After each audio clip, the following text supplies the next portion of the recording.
Now, apparently, for those of you who are big supporters of Mr. Fuentes, that's not the case.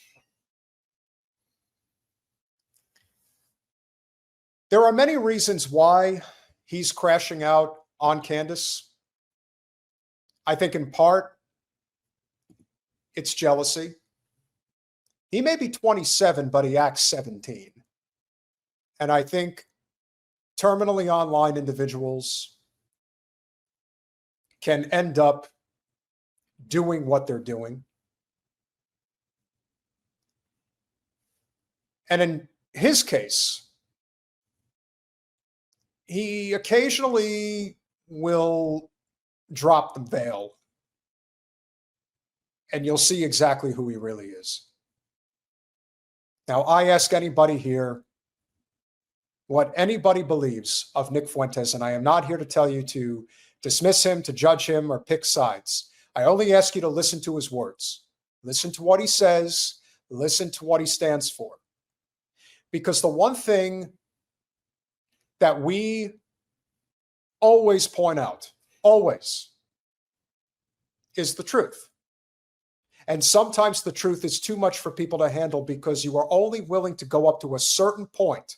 You go up to a certain point and then you step back because you know that if you cross that point of no return, there is no going back. You are either on the side of justice. I would agree with you, Katie. I actually think Nick Fuentes is very smart. But he's also immature. And he also is probably jealous. But I also believe, as Jen would agree, that shortly after Charlie's assassination, he saw the opportunity and he decided to not only cultivate Charlie's audience, but he also got a talking to about where he could and couldn't go. And he listened. That's why when it comes to the topic of Charlie Kirk and his assassination, Nick Fuentes is not going where he needs to go. He's not asking the questions that need to be asked. And one has to ask themselves, why would that be the case? Why would Fuentes refuse to go where he needs to go? He knows what's going on. We know. And so Fuentes doesn't like Candace Owens calling him out. And he really revealed himself in this clip. I'm pissed off now. I'm putting it to bed. It's done. You're both. Turning Point is done. Candace Owens, her credibility's toast. I cannot wait. The defamation lawsuits, bring them forth. Bring them forth. The vindication. Cherish this moment. Like, please, hate on me now. Go ahead, cancel me. Go ahead, cancel me for saying this. It makes the vindication better next year. It always does. Now, I just have to say, I don't know if that's a green screen behind Fuentes, but I really do like that little Christmas setup. It's kind of cute. You know, what can I say? I'm a sucker for the holiday season. I'm from New Jersey. Halloween, Thanksgiving, Christmas. There's just something about being from the Northeast. Let it snow, let it snow, let it snow. But we'll continue. Been there, done it. So anyway, okay, we are going to move on. We're going to get into our news. Our featured story, we're going to talk about the national defense strategy. I had to go off there a little bit, only because, you know, the low IQ masses, they're like counting on you to be on the back foot. They're counting on you to say, so listen, guys, you know, I like what she's doing, but whatever. No, it's stupid. It's stupid and it's weird, and I'm not falling for it. I won't. I didn't fall for Trump. I'm not falling for this. This is a load of bullshit. You lost me. Egyptian planes, maroon t-shirts, beekeepers. Charlie talked to me in a dream. What is wrong with you people? Someone with balls needs to slap you idiots across your faces. You're watching a show of a stupid black woman saying, Charlie told me he was betrayed in my dream.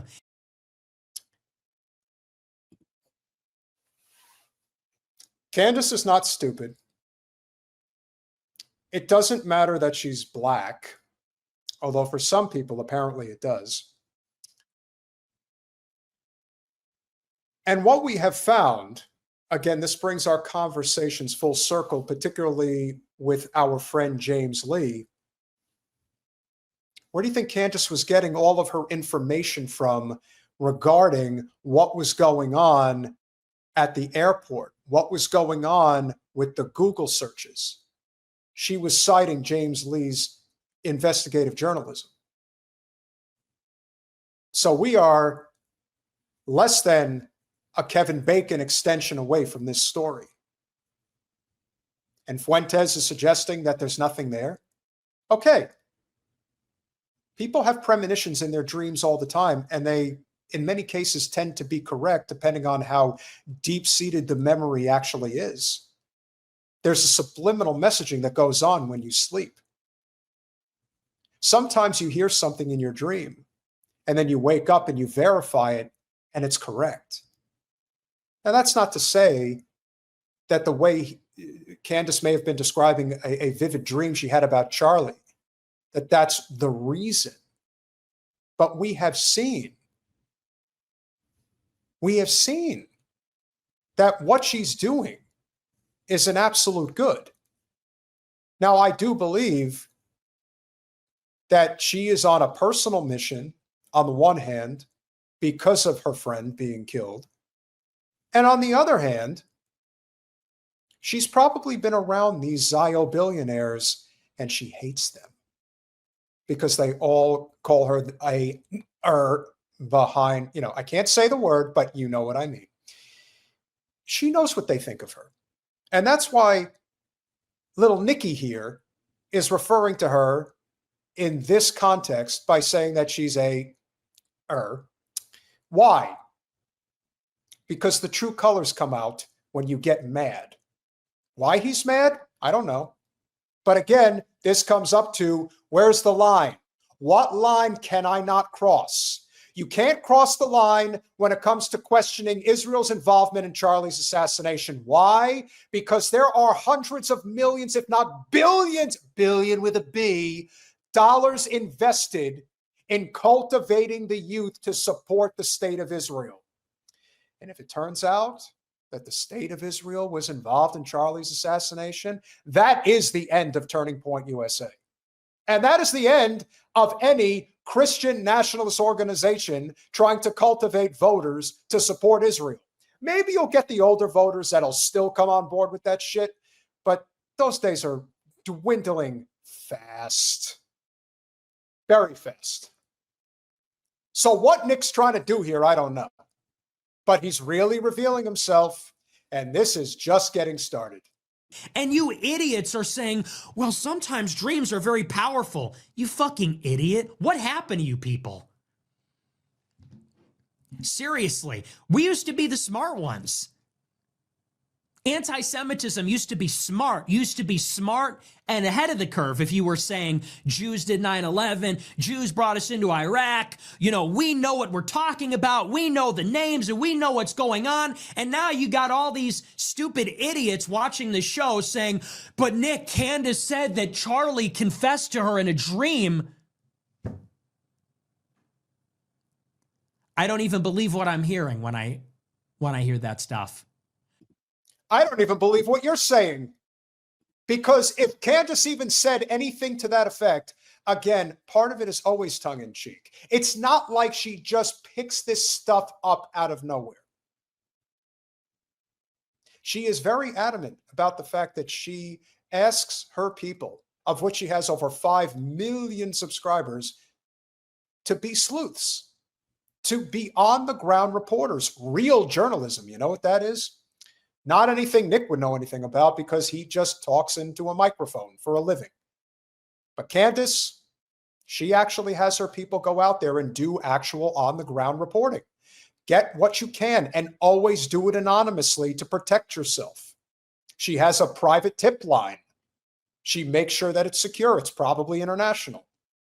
Making sure that people can provide information. So I don't understand why you would try to crash out on this point, Nikki. It doesn't seem logical. In fact, it seems like you're trying to protect somebody or some entity. You say a lot of good things. You also say a lot of bad, dumb things. And he's not even close to being finished. She goes on her show, I've been having visions of beekeepers all year. Oh my gosh, our ancestors would hate you. Do you know that our ancestors invented every field of knowledge? Ask Ricardo Duchesne. Our ancestors invented every field of knowledge. Plato would hate you. Aristotle would hate you. Da Vinci and Isaac Newton would hate you. Just say that you hate her and be done with it already, buddy. Making up this slop, as you like to say, as you go along. This is just silly stuff. We are becoming Negrofied. The Jews are right. We are becoming true Goyim if we believe in fucking bullshit superstition like that. Okay. I have never heard the term Negrofied before, but that's another reveal. And Goyim? I thought being Goyim was what you were embracing because that's what the Zio Jews say about people that aren't them. So now you're talking in the context that this is a bad thing to be referred to as that. I thought you would be wanting to wear it as a badge of honor. So not only are you throwing Candace under the bus and using bigoted terms to refer to her or to anybody that wants to do business with her, I don't know, sign me up because I'll pick her over you, pal, at least right now.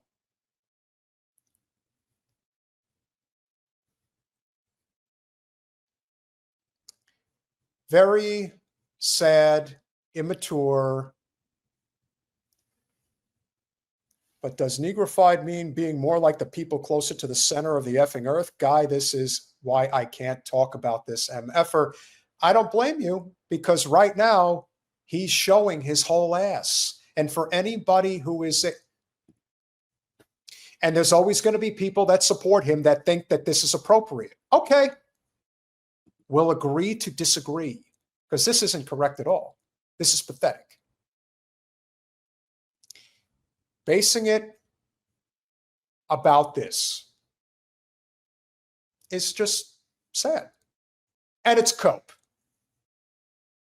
This is cope of the highest order. And for anybody, remember, there's a difference between being somebody who likes Fuentes, even respects Fuentes, enjoys his content,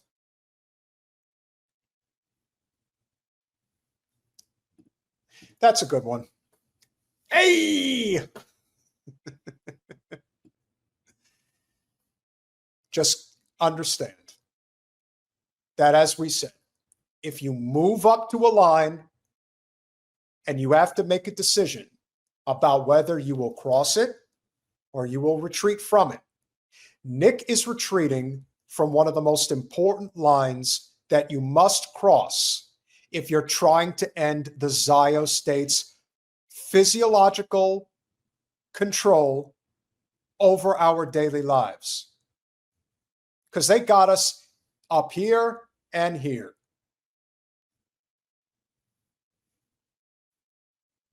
And I'm not surprised.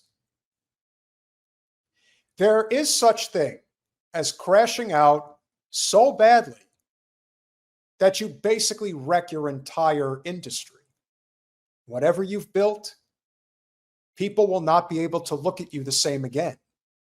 How could they? I thought that we were past the bigotry, Nikki, but I guess not. Imagine getting your ass owned by a black woman. Gee, that really sucks. It is literally like medieval peasant idiocy. Someone in the village said she had a dream. Oh, come on, guys. Seriously? It's anti-white. It's anti-white. It disgusts me. I would have him on in a heartbeat. I would go on with him in a heartbeat. At least I would be honest in my conversation with him. What is he honest about? Not about this. Anti-white.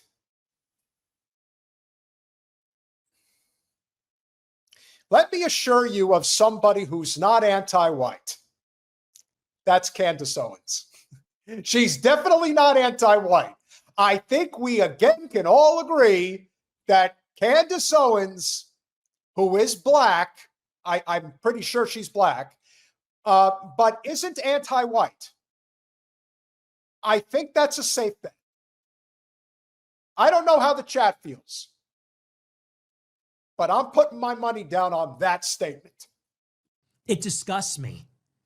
It reminds me of, I used to work at UPS, and well, that explains a lot. It was all black people there. They would get bussed in from Gary, Indiana, from the south side of Chicago, and they all believed in magic. They all, to a one, they all believed in magic. You know, we'd be in the trailers unloading the boxes, and we'd talk about everything and anything, and they all believed in magic and supernatural stuff. This is no different. Candace Owens is like any other black person that believes in magic. I mean, I have never heard these racist, these bigoted, again, there has to, if there's one thing I want everyone here to understand, there is a difference between racism and bigotry. Do not misinterpret the terms.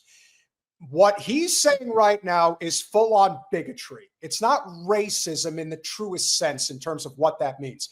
Zio scumbags in Israel, those are racists. Those are people that believe they are culturally, ethnically, socially, and religiously superior to you and everyone else. Nick here apparently doesn't like black people. Okay, fine. It's bigotry, pure and simple.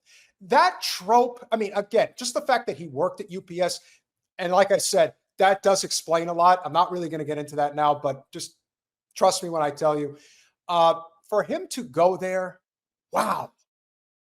But hey, I like good transparency. I like people, if they are bigots, just to say it. Just tell us how you really feel. Because I don't like living in a world where people will say one thing to your face, then another thing behind your back. To his credit, he at least says what's on his mind, maybe to the detriment of his following, because if this was just any black woman out there, yeah, maybe a significant portion of his audience might just go along with it because that's how they really feel because of their own shortcomings. But you're doing it to Candace Owens. This is not going to help you, buddy. This is going to hurt you in a big fucking way. Basically. And white people, credulous white people are buying into it. I'm honestly disappointed in all of you. And when all of this gets exposed, when the whole thing gets revealed, I can't wait to feel the vindication. This might be the sweetest one yet. It might, because this is the most unpopular position I think I've ever taken. And I'm happy to do it every single time. I love it. So anyway, yeah, and I know I'm speaking for a lot of white people when I say this. It's like, I don't know how many white people you think you're speaking for, but I gotta tell you, I don't think it's as many as you think. It really isn't. You're actually pretty sad. And as I've said before, and I will say again, the people who hate, the people who lash out, they're very often people that are hurt, that are lonely, that are maybe even incels, that are not successful, and they have their own personal hangups. And that rejection causes them to reject others, even in a bigoted way. In Nick's case, Nick's a millionaire. He ain't crashing out. He's just phony and a fraud. This guy's a Christian? My ass. I want to put on my Burger King crown and say, get this fucking bitch off the plane, you know? When I look at Candace Owens, I say Burger King crown equipped. Burger King crown selected from inventory and equipped. And I'm saying, get this bitch off the fucking plane. Oh, Nikki, you poor soul. You know, Jen likes to say that the overwhelming majority of this country needs upper management. And especially for people that are, as I said, hurting. As our friend Russell Dobular over at Due Dissonance like to say, Benny in the closet. Yes, it's funny. Nikki clearly has his own personal hangups, whatever they are. But this level of bigoted ranting against Candace, it's not only beyond childish, it's just downright pathetic. There's a lot of different things that you can say. But this is going to hurt him. And it should. Like I said, I don't trust Candace. I trust her enough, limited-wise, because of what she's fighting for. And I will fight alongside her because she is using her platform to break through to the people that need to hear it in this country. She is broken through to such an extent that she's got everybody crapping out. Snake eyes, that's what you're rolling at the craps table. All of them. If she simultaneously breaks Turning Point USA and breaks Conservative Inc. in the process, oh, God love her forever. I should send her a Christmas present. I believe she lives in Nashville, if I'm not mistaken. But credit where it's due. She broke Fuentes, and he broke himself by doing this clip. This is what happens when you're extremely immature and you don't know how to hold it. Bite your tongue, move on. But this will be replayed over and over and over again. So if anybody ever questions whether you're a rational individual or just an opportunist, well, let me tell you, this is really opportunistic on your part. Yeah, that's Fuentes. That's his attitude. And remember, Fuentes grew up in a good family in Chicago. It's not like this kid comes from trouble. He doesn't come from trouble at all. I'm not saying he's from Tucker Carlson's background, but you know who did actually grow up very working class, extremely working class? Candace Owens. Candace Owens had the full black experience, not just skin color, but culture and society as well. She owns you, Nick, and I feel bad for you, kid. People are searching, as my trusty partner likes to say. The overwhelming majority of people need upper management. That's why they gravitate to people like Nick. He's extremely charismatic. He's very knowledgeable. He's very smart. And he's very convincing when he wants to be.